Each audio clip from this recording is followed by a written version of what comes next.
துளாராசிக்காரர்களே, ஒரு நிமிஷம் கவனிங்க. இந்த வீடியோவை நீங்க தவற விட்டீங்கன்னா, எதிர்பார்க்காத ஒரு விஷயம் நடக்கலாமுங்க. நீங்க இத சும்மா ஒரு வீடியோன்னு நெனச்சு பார்க்காதீங்க. இது உங்க வாழ்க்கைக்கு வந்திருக்கும் ஒரு அறிவிப்புங்க. சமீப காலமா உங்க மனசுல ஒரு அழுத்தம், காரணம் தெரியாம ஒரு பயம், இரவு தூங்கும்போது கூட ஏதோ சரியில்லன்னு ஒரு ஃபீலிங். இது எல்லாம் ஏன் தெரியுமா? உங்க வாழ்க்கையில ஒரு பெரிய மாற்றம் வரப்போகுதுங்க. ஆனா, அதுக்கு முன்னாடி ஒரு சின்ன எச்சரிக்கைய கடவுள் தராருங்க. நீங்க இத கவனிக்காம விட்டீங்கன்னா, ஒரு வாய்ப்பு கைவிடப்படலாமுங்க. அல்லது ஒரு உறவு, ஒரு பண விஷயம் உங்க கையில இருந்தே நழுவி போகலாமுங்க. ஆனா பயப்படாதீங்க. இதுக்கு ஒரு வழி இருக்குதுங்க. இன்னும் நேரம் இருக்குதுங்க. இப்போ உங்க மனசுல இருக்கிற அந்த ஒரு பெரிய கவலைய நினைச்சுக்கிட்டு, கடவுள் எனக்கு துணைன்னு கமெண்ட்ல எழுதுங்க. அந்த ஒரு நம்பிக்கை உங்க பாதைய மாற வைக்குமுங்க. இன்னும் நீங்க நம்ம சேனல சப்ஸ்கிரைப் பண்ணலன்னா, இப்பவே பண்ணுங்க. ஏன்னா இந்த மாதிரி எச்சரிக்கைகள் எல்லாம் எல்லாருக்கும் கிடைக்காதுங்க. வாங்க உங்க வாழ்க்கைய மாற்றக்கூடிய அந்த ரகசியத்தை இப்பவே தெரிஞ்சுக்கலாமுங்க. உங்க ராசி துலாமா. நீதியின் சின்னமான தராசு அடையாளமா கொண்ட உங்களுக்குள்ள ஒரு மாபெரும் போர் வீரன் ஒளிந்திருப்பது உங்களுக்கு தெரியுமா? இன்று நேற்றல்ல, பல நூற்றாண்டுகளுக்கு முன் நடந்த மகாபாரத போரிலோ அல்லது பேரரசர்களின் போர்க்களத்திலோ நீங்க ஒரு முக்கிய பொறுப்புல இருந்திருக்கலாமுங்க. நமக்கும் போருக்கும் என்ன சம்பந்தம்? நாம தான் அமைதியை விரும்புவர்களேன்னு நீங்க நினைக்கலாமுங்க. ஆனா அகத்திய முனிவரின் நாடி ஜோதிட ரகசியங்கள் துலா ராசிக்காரர்களை பற்றி என்ன சொல்கிறது தெரியுமா? வாருங்கள் உங்க முற்பிறவி ரகசியங்களை அவிழ்ப்போம்ங்க. துலா ராசி என்றாலே நம் நினைவுக்கு முதல்ல வருவது அந்த நீதியின் அடையாளமான தராசு தாங்க. இந்த பிரபஞ்சத்தின் சமநிலையை காக்கும் பொறுப்பு இந்த ராசிக்காரர்களுக்கு இயற்கையிலேயே வழங்கப்பட்டிருக்குதுங்க. துலா ராசி என்பது வெறும் ஒரு ராசி மட்டும் இல்லைங்க. அது இந்த உலகத்தை வழிநடத்தும் ஒரு தர்ம சக்கரம்னு கூட சொல்லலாமுங்க. இந்த ராசிக்கு அதிபதியா விளங்குபவர் அழகிற்கும் கலைகளுக்கும் சுகபோகங்களுக்கும் அதிபதியான சுக்கிர பகவான் ஆவாருங்க. பொதுவா சுக்கிரன் என்றாலே அவர் இன்பத்தை தருபவர், மென்மையானவர், அன்பானவர்னு தான் பலரும் நினைக்கிறாங்கங்க. ஆனா அதன் பின்னால இருக்கும் ஒரு மாபெரும் ரகசியத்தை நாம கவனிக்க தவறுகிறோம்ங்க. சுக்கிர பகவான் என்பவர் வெறும் சுகபோகங்களின் அதிபதி மட்டுமல்லங்க, அவர் அசுர குலத்திற்கே குருவாக விளங்கிய சுக்கராச்சாரியார் ஆவாருங்க. தேவர்களுக்கே சவால் விடும் அளவிற்கு அறிவாற்றலும் மரணத்தை வெல்லும் மிருத்யுஞ்சய மந்திரத்தை அறிந்தவருமான சுக்கராச்சாரியின் ஆதிக்கம் நிறைந்த ராசி இந்த துலா ராசிங்க. இதனாலதான் துலா ராசிக்காரர்கள் வெளியில பார்க்க மிகவும் மென்மையானவர்களாகவும் அனைவரிடமும் அன்பாக பழகுபவர்களாகவும் தெரிஞ்சாலும் அவர்களுக்குள்ள ஒரு மிகப்பெரிய போர் வியூக மேதை ஒளிந்திருப்பாருங்க. ஒரு பிரச்சனையை எப்படி அணுகுவது, எதிரியை நேருக்கு நேர் மோதி வீழ்த்துவதை விட தனது புத்திசாலித்தனத்தால எப்படி பணிய வைப்பது என்பது இவர்களுக்கு கைவந்த கலைங்க. இந்த வியூகம் வகுக்கும் திறமை என்பது ஒருவருக்கு ஒரு நாளில் அல்லது ஒரு பிறவியில வந்துடாதுங்க. நீங்க இப்போது கொண்டிருக்கும் இந்த அபாரமான அறிவாற்றலும் தந்திரமான முடிவெடுக்கும் திறனும் உங்கள் முற்பிறவியின் தொடர்ச்சியாகுங்க. கடந்த காலங்கள்ல நீங்க ஒரு மிகப்பெரிய இராணுவத்தின் படைத்தலைவராகவோ அல்லது ஒரு நாட்டின் தலையெழுத்தையே தீர்மானிக்கக்கூடிய ராஜதந்திரியாகவோ இருந்திருக்க வாய்ப்பு ரொம்பவும் அதிகம்ங்க. போர்க்களத்துல ஒரு தளபதி எப்படி தனது படைகளை அணிவகுக்க செய்வாரோ அதே போன்ற ஒரு மனநிலையை நீங்க உங்க அன்றாட வாழ்க்கையிலும் கொண்டிருப்பீங்கங்க. எந்த ஒரு காரியத்தை தொடங்குவதற்கு முன்பும் அதன் சாதக பாதகங்களை மிக நுணுக்கமா ஆராய்வீங்க. துலா ராசிக்காரர்களின் மிகப்பெரிய பலமே அவர்களின் அந்த சமநிலை தாங்க. ஒரு பக்கம் உணர்ச்சிகள் ததும்பினாலும் மறுபக்கம் அறிவின் கூர்மை குறையாம தராசு முல்லை போல நடுநிலையோடு முடிவெடுப்பங்க. சுக்கராச்சாரியார் எப்படி அசுரர்களுக்கு இக்கட்டான சூழ்நிலைகளை வழிகாட்டி அவர்களை வெற்றியை நோக்கி அழைத்து சென்றாரோ அதே போல நீங்க உங்க குடும்பத்திலோ அல்லது பணிபுரியும் இடத்திலோ ஒரு சிறந்த வழிகாட்டியா திகழ்வீங்க. மற்றவர்கள் குழம்பி போய் நிற்கும் வேளையில நீங்க மட்டும் அமைதியா இருந்து அந்த பிரச்சனைக்கான மூல காரணத்தை கண்டறிந்து அதை வேரோடு பிடுங்கி எறிவீங்க. எதிரிகளை கையாளுவதில் துலா ராசிக்காரர்கள் மிகவும் தனித்துவமானவர்களுங்க. இவர்களுக்கு தேவையில்லாம பகைமையை வளர்த்து கொள்ள பிடிக்காதுங்க. ஆனா யாராவது இவர்களை சீண்டினா அவர்கள் நினைத்து கூட பார்க்க முடியாத அளவுக்கு ஒரு தந்திரமான வியூகத்தை அமைப்பாங்க. அது ஒரு சதுரங்க வேட்டையை போல இருக்குமுங்க. எதிரியின் அடுத்தடுத்த நகர்வுகளை முன்கூட்டியே கணிக்கும் ஆற்றல் இவர்களுக்கு இருக்குமுங்க. இது ஒரு போர் வீரனுக்கு இருக்க வேண்டிய மிக முக்கியமான பண்புங்க. முற்பிறவியில நீங்க தர்மத்திற்காக போராடிய ஒரு வீரனா இருந்த காரணத்தாலதான் இந்த பிறவியிலும் அநீதி எங்க நடந்தாலும் உங்க மனம் துடிக்குதுங்க. அன்பிற்கும் தந்திரத்திற்கும் இடைப்பட்ட அந்த மெல்லிய கோட்டில் பயணம் செய்பவர்கள் நீங்கள். அன்பா எதையும் சாதிக்கலாம் என்பது உங்கள் கொள்கையாக இருந்தாலும் தேவைப்படும் இடத்துல அந்த சுக்கராச்சாரியாரின் ஆக்ரோஷமான அறிவாற்றலை வெளிப்படுத்த தயங்க மாட்டீங்க. இந்த வியூக மனப்பான்மை உங்கள் தொழில் மற்றும் வியாபாரத்திலும் மிகப்பெரிய வெற்றியை தேடித்தருமுங்க. மற்றவர்கள் சாதாரண கண்ணோட்டத்துல பார்க்கும் ஒரு விஷயத்த நீங்க ஒரு போர் மேதையின் கண்ணோட்டத்துல பார்ப்பீங்க. அந்த பார்வையில ஒரு தீர்க்க தரிசனம் இருக்குமுங்க. உங்களிடம் இருக்கும் இந்த பண்பு முற்பிறவியில நீங்க பெற்ற போர்க்கால பயிற்சிகளின் எச்சம்தாங்க. ஒரு படை வீரன் எப்படி எப்போதும் விழிப்புணர்வோடு இருப்பானோ அதே போல உங்க ஆழ்மனம் எப்போதும் ஒரு விழிப்பு நிலையில இருக்குமுங்க. உங்களை ஏமாற்றுவது என்பது அவ்வளவு எளிதான காரியம் அல்லங்க. ஒருவரின் பேச்சை கேட்டு அவர் உண்மையை சொல்கிறாரா அல்லது கபட வேடம் போடுகிறாரா என்பதை நீங்க கண்டுபிடிச்சிடுவீங்க. இது உங்களின் 6வது அறிவு மட்டுமல்லங்க, முற்பிறவியின் அனுபவ அறிவுங்க. ஆகவே துளாராசிக்காரர்களாகிய நீங்கள் உங்களை வெறும் மென்மையானவர்களா மட்டும் பார்க்காதீங்க. உங்களுக்குள்ள ஒரு மிகப்பெரிய சாம்ராஜ்யத்தை ஆளும் திறமையும் போர்க்களத்தை வழிநடத்தும் ஆளுமையும் இருக்குதுங்க. இந்த பிறவியில நீங்க அமைதியை விரும்பினாலும் உங்களின் அந்த வியூகங்கள் எப்போதும் தர்மத்தின் பக்கமே நிற்குங்க. சுக்கராச்சாரியரின் ஆசியும் உங்கள் முற்பிறவி தவப்பயனும் இணைந்து உங்களை ஒரு சிறந்த வெற்றியாளரா மாற்றும் என்பதில் ஐயமில்லைங்க. உங்க வாழ்வின் ஒவ்வொரு அடியும் ஒரு திட்டமிட்டபடி வெற்றி பயணமாகுங்க. அகத்திய மாமுனிவர் அருளிய ஞான பொக்கிஷமான நாடி சுவடுகளின் அடிப்படையில துளாராசியில பிறந்தவர்களின் முற்பிறவி ரகசியங்கள் மிகவும் வியக்கத்தக்கவைங்க. பிரபஞ்சத்தின் சமநிலை காக்கும் தராசு சின்னத்தை கொண்ட நீங்க முற்பிறவையில ஏதோ ஒரு சாதாரண மனிதரா வாழ்ந்திருக்க வாய்ப்பே இல்லைங்க. காலத்தின் சக்கரத்துல பின்னோக்கி சென்றா உங்கள் ஆன்மா ஒரு மாபெரும் போர்க்களத்தின் நாயகனா திகழ்ந்ததை உணர முடியுமுங்க. அகத்தியரின் வாக்குப்படி துளாராசிக்காரர்கள் கடந்த காலங்கள்ல மாபெரும் படைகளை வழிநடத்தி ஆளுமைகளாகவே வாழ்ந்திருக்கிறீங்க. முதலாவதா நீங்க ஒரு மகா மேதாவியான படைத்தலைவரா இருந்திருக்க கூடுங்க. ஒரு படைத்தலைவன் என்பவன் வெறும் வாளை ஏந்தி போராடுவன் மட்டுமல்லங்க, அவன் ஆயிரக்கணக்கான வீரர்களின் உயிரை காக்கும் பொறுப்பை கொண்டவனுங்க.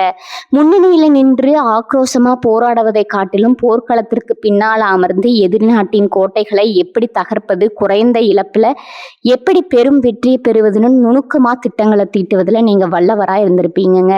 ஒரு சதுரங்க பலகையை போல போர்க்களத்தை கையாண்ட உங்க திறமை பல அரசர்களுக்கு பெரும் வெற்றிகளை பெற்று தந்திருக்குமுங்க. 2வதா நீங்க ஒரு உன்னதமான சேனாதிபதியா அமைந்திருக்கலாமுங்க.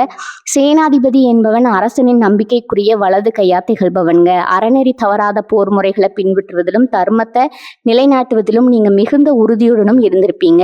போர்க்களத்திலும் நீதி தவறாத ஒரு வீரனாக உங்கள் கீழ்ப்பணியாற்றிய வீரர்களிடம் பெரும் மரியாதையை பெற்றிருப்பீங்க. வெறும் நிலப்பரப்பிற்காக போரிடாம ஒரு லட்சியத்திற்காகவும் நீதிக்காகவும் உங்கள் வாளை ஏந்தி இருப்பீங்க. அந்த வீரமும் அந்த ஆளுமையும் தான் உங்க ஆன்மாவில பரிந்து இந்த பிறவியிலும் உங்களை தொடர்ந்து வந்திருக்குங்க. இந்த முற்பிறவி தொடர்பு உங்கள் தற்போதைய வாழ்க்கையில எப்படி வெளிப்படுறது அப்படிங்கிறத பார்ப்போங்க. உங்களுக்கு தெரியாமலேயே பழைய கோட்டைகள், பழங்கால ஆயுதங்கள் அல்லது வரலாற்று சின்னங்கள் ஆகியவற்றை காணும் போது ஒரு இனம் புரியாத ஈர்ப்பு உங்களுக்குள்ள ஏற்படுங்க. ஏதோ ஒரு பழைய போர்க்கருவியை பார்க்கும்போது அதை ஏற்கனவே கையாண்டிருப்பது போன்ற ஒரு உணர்வு உங்க ஆள் மனதில் தோன்றுங்க. அது உங்கள் ஆன்மா கடந்த காலத்துல பழகிய அந்த போர்க்கால நினைவுகளின் எதிரொலியாகுமுங்க. வரலாற்று கதைகளை படிக்கும் போதோ அல்லது போர் சம்பந்தமான காட்சிகளை பார்க்கும் போதோ நீங்க அதுல மிகவும் ஒன்றி போவதற்கு காரணம் இதுவா தான் இருக்குமுங்க. மேலும் அநீதியை கண்டா உங்க ரத்தம் கொதிக்குமுங்க. பண்பு உங்களின் போர்வீர குணத்தின் அடையாளமாகுமுங்க. யாரோ ஒருவருக்கு இழைக்கப்படும் அநியாயத்தை கண்டு காணாம உங்களால கடந்து செல்ல முடியாதுங்க. அதிகார பலத்தால எளியவர்களை யாராவது ஒடுக்க நினைச்சா உங்க உள்ளத்துல இருக்கும் அந்த பழைய சேனாதிபதி விழித்துக் கொள்வாருங்க. நியாயத்திற்காக குரல் கொடுப்பதிலும் பாதிக்கப்பட்டவர்களுக்கு துணை நிற்பதிலும் நீங்க எப்போதும் முன்னணியில இருப்பீங்க. தராசு முல்லை போல நடுநிலையோடு நியாயத்தை சொல்ல துடிக்கும் உங்கள் குணம் உங்கள் முற்பிறவி கர்ம வினையின் பலனாகுமுங்க. எந்த ஒரு இக்கட்டான சூழ்நிலையிலும் மற்றவர்கள் பதற்றம் அடைந்து தடுமாறும் போது நீங்க மட்டும் ஒரு நிதானத்தை கடைபிடிப்பீங்க. போர்க்களத்துல மரணம் துரத்தும் வேலையில கூட ஒரு தலைவன் எப்படி அமைதியா இருந்து அடுத்த நகர்வை தீர்மானிக்க வேண்டுமோ அதே போன்ற ஒரு மன வலிமை உங்களுக்கு இயல்பிலேயே இருக்குங்க. எவ்வளவு பெரிய நெருக்கடியாக இருந்தாலும் உங்க புத்தி தடுமாறாம சரியான தீர்வை கண்டறியுங்க. இது ஒரு சாதாரண மனித பண்பல்லங்க, பல போர்க்களங்களை கடந்து வந்த ஒரு தேர்ந்த போர் வீரனின் அனுபவ அறிவுங்க.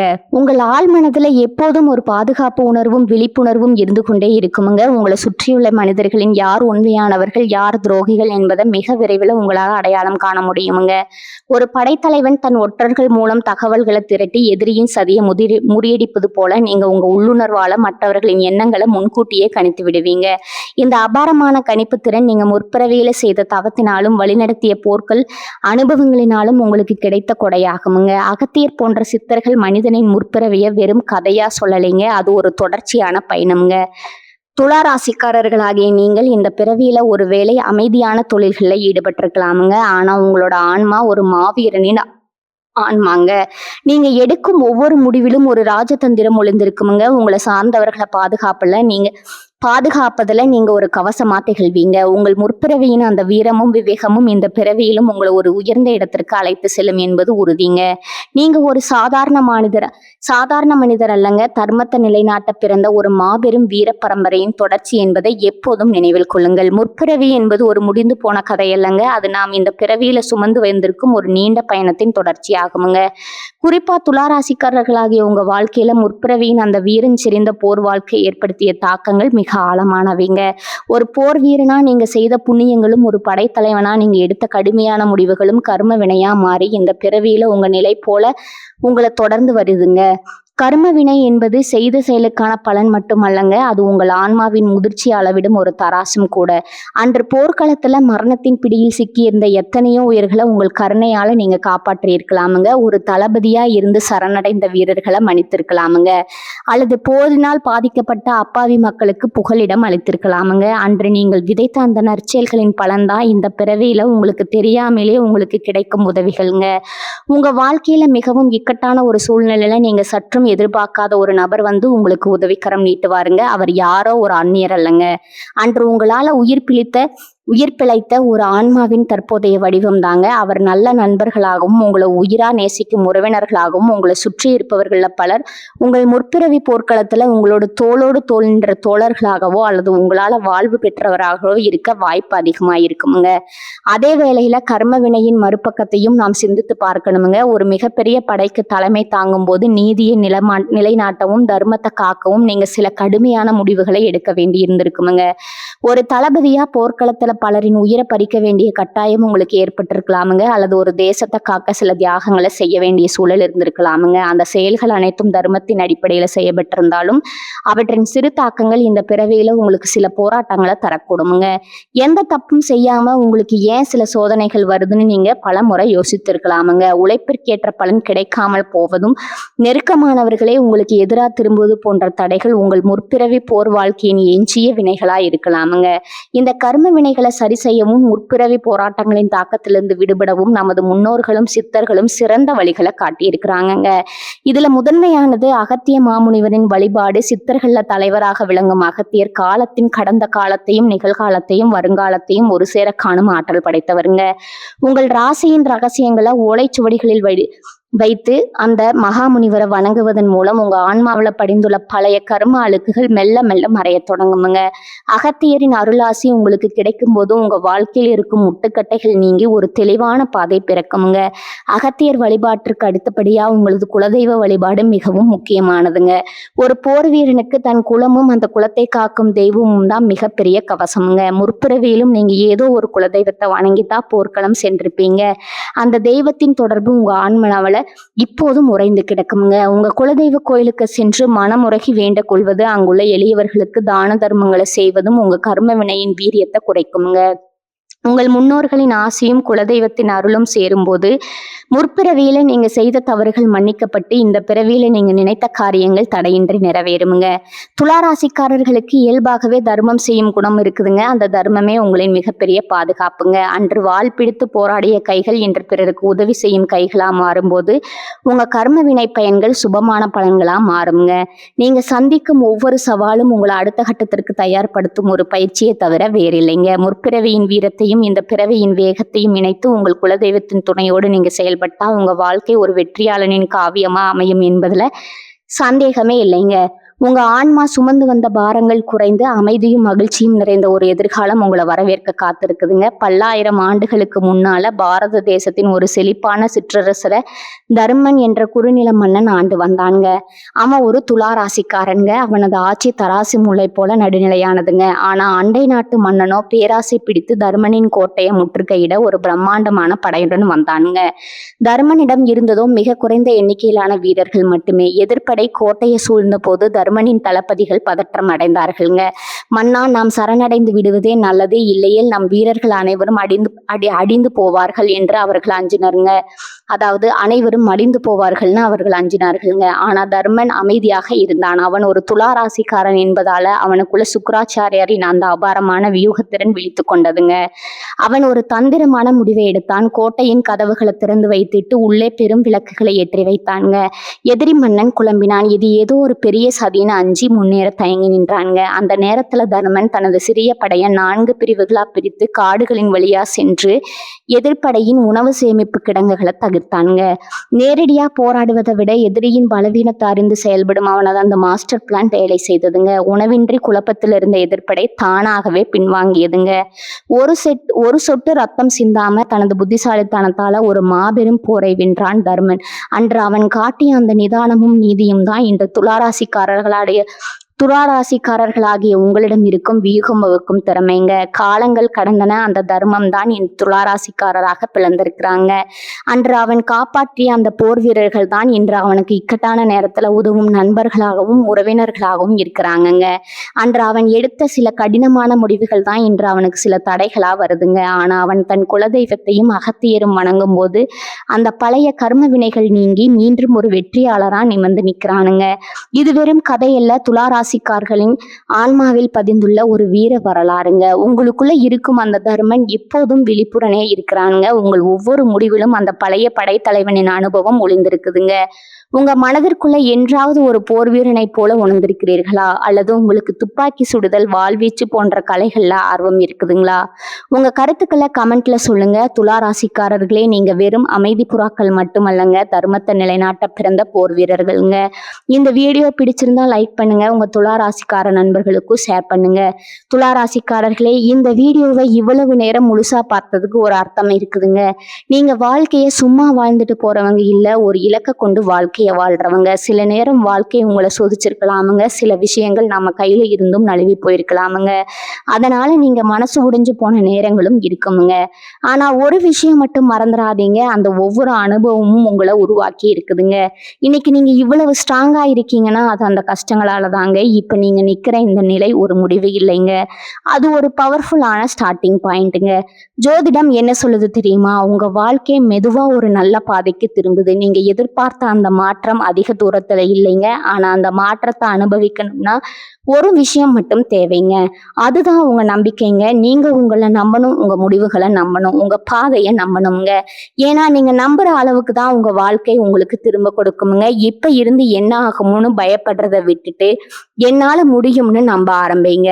அந்த ஒரு மாற்றம் உங்க வாழ்க்கையை முழுக்க மாற்றுமுங்க. நீங்க தோல்வியை பார்த்தவங்க இல்ல, நீங்க கத்துக்கிட்டவங்க. நீங்க தள்ளப்பட்டவங்க இல்ல, நீங்க மேலே ஏறுற வழியில இருக்கிறவங்கங்க. இப்போ ஒரு நிமிஷம் உங்க கண்களை மூடுங்க. உங்க வாழ்க்கை எப்படி இருக்கணும்னு நீங்க நினைக்கிறீங்களோ அந்த காட்சியை மனசுல நினைச்சு பாருங்க. அது சாத்தியம் இல்லைன்னு யாருமே சொல்ல முடியாதுங்க. ஏன்னா அந்த சக்தி உங்களுக்குள்ள இருக்குதுங்க. ஜோதிடம் உங்களுக்கு வழிகாட்டுதுங்க. ஆனா அந்த வழியில நடக்கிற சக்தி, தைரியம், முடிவு அது முழுக்க முழுக்க உங்க கையில தான் இருக்குதுங்க. இப்ப இருந்து ஒரு முடிவு எடுத்துக்கோங்க. என்ன நடந்தாலும் நான் முன்னேறி போவேன், என்ன தடைகள் வந்தாலும் நான் நிக்க மாட்டேன், என் வாழ்க்கையை நான் மாற்றுவேன். இந்த முடிவை நீங்க எடுத்த அந்த நிமிஷத்துல இருந்து உங்க வாழ்க்கை மாற ஆரம்பிச்சிருக்குமுங்க. நம்பிக்கையோட இருங்க, பாசிட்டிவா நினைச்சுக்கோங்க. நீங்க டிசர்வ் பண்ற அந்த சந்தோஷம், வெற்றி, அமைதி அது உங்களை கண்டிப்பா தேடி வருங்க. துளாராசிக்காரர்களே, நீங்க சாதிக்க பிறந்தவர்கள், நீங்க ஜெயிக்க பிறந்தவர்கள். நல்லதே நடக்குமுங்க, நிச்சயமா நடக்குமுங்க. வாழ்க வளமுடன். நன்றி, வணக்கம்.